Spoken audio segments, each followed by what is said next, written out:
Radio Classique, l'invité de l'économie. 7h20 sur Radio Classique, c'est donc le patron d'IKEA France qui est mon invité ce matin. Bonjour Olivier Baraille. Bonjour. On ne va pas parler des dernières nouveautés du catalogue IKEA pour une fois, mais d'environnement.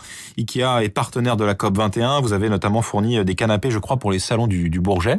Alors absolument, on a équipé les salons du Bourget pour recevoir de façon confortable les 40 000 délégués qui vont participer à cette COP21 et en espérant que le confort qu'on va proposer puisse aboutir à un accord, à une signature où tout le monde espère beaucoup de développement. Je ne sais pas si ça va jouer là-dessus, mais sait-on jamais. Un mot d'abord, on va parler environnement, mais d'abord un mot sur la conjoncture économique. Est-ce qu'il y a eu un effet lié aux attentats du 13 novembre sur la fréquentation de vos magasins et sur le chiffre d'affaires ?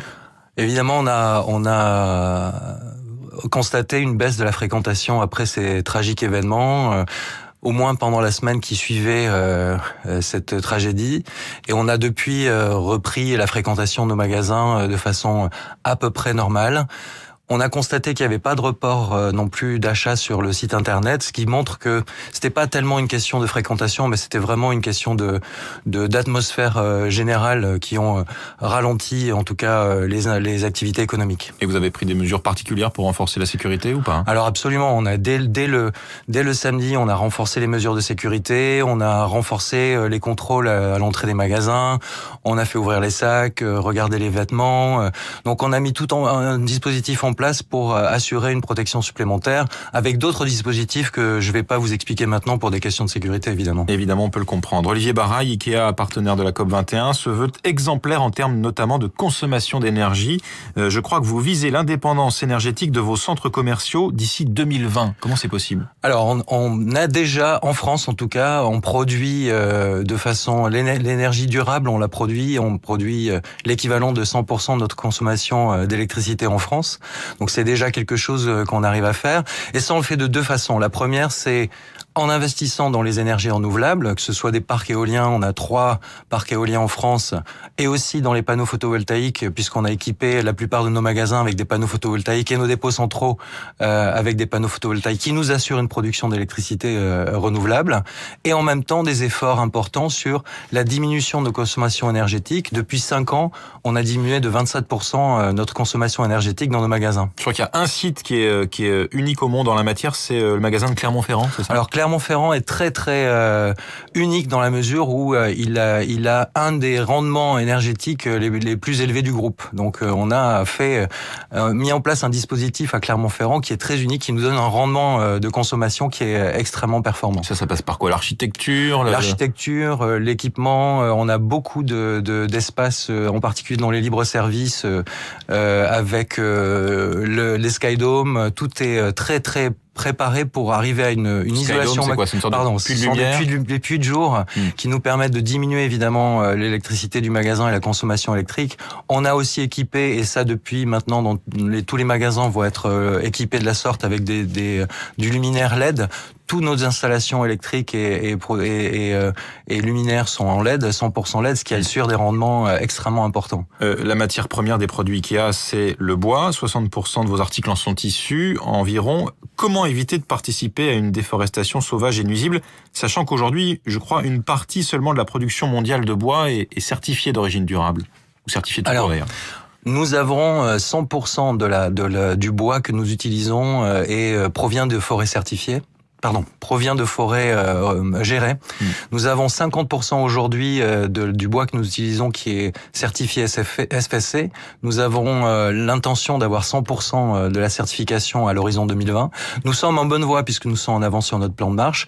Et pour les 50% restants, ils sont donc issus de forêts gérées, labellisés Highway, qui nous assure que le bois ne vient pas de forêts qui ne sont soit protégées, soit de bois issus d'abattage illégal. Parce que ça représente des quantités faramineuses, j'imagine, le bois pour Ikea. On est un des plus gros acteurs et un des plus gros consommateurs de bois, effectivement, dans le monde. Et alors, vous avez acheté une forêt, enfin, pas vous personnellement, Olivier Baraille, mais Ikea, une forêt de 33 000 hectares en Roumanie, c'est ça ? On achète toutes les forêts que l'on achète, on le fait dans l'objectif de les gérer, de faire en sorte qu'elles soient effectivement durablement gérées et de les labellisé effectivement à terme évidemment. Et puis évidemment, vous faites du bois recyclé, j'imagine, pour Alors on utilise beaucoup. C'est pas du bois massif souvent les placards.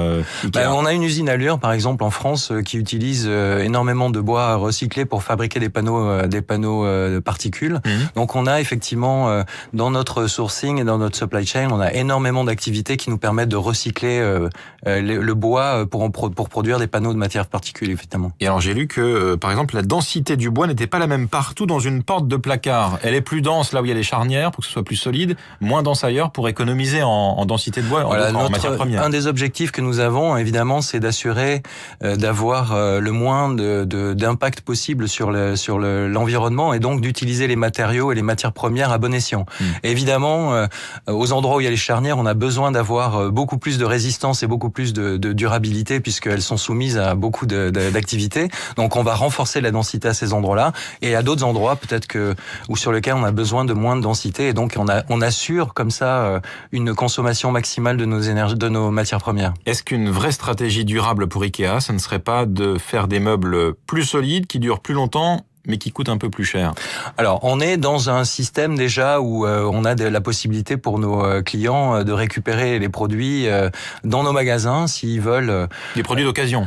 Les produits qu'ils ont achetés chez Ikea, s'ils veulent les ramener dans nos magasins, on leur reprend leurs produits, on estime le prix du produit avec le client et leur donne un bon cadeau équivalent. Par exemple, un client qui veut ramener une chaise qu'il a utilisée depuis quelque temps, si on l'estime ensemble à 30 €, on va lui donner un bon cadeau de 30 €. Nous, on va le revendre le produit à une surface qu'on appelle le bon filon dans les magasins ou la bonne trouvaille, qu'on va revendre 30 €, donc on va pas gagner d'argent non plus sur ce produit, et ça nous permet donc de pouvoir remettre dans le circuit tous les meubles que nos clients voudraient renouveler. Et ça représente un volume important, ça, aujourd'hui? J'ai pas une idée très très précise des volumes, c'est encore l'état embryonnaire, donc on a développé cette activité depuis quelques temps maintenant, et on espère que ça va être évidemment quelque chose d'important pour le grand public. Bon, merci Olivier Baraille d'avoir été avec nous ce matin, le patron d'Ikea France, invité de l'économie de Radio Classique. Avec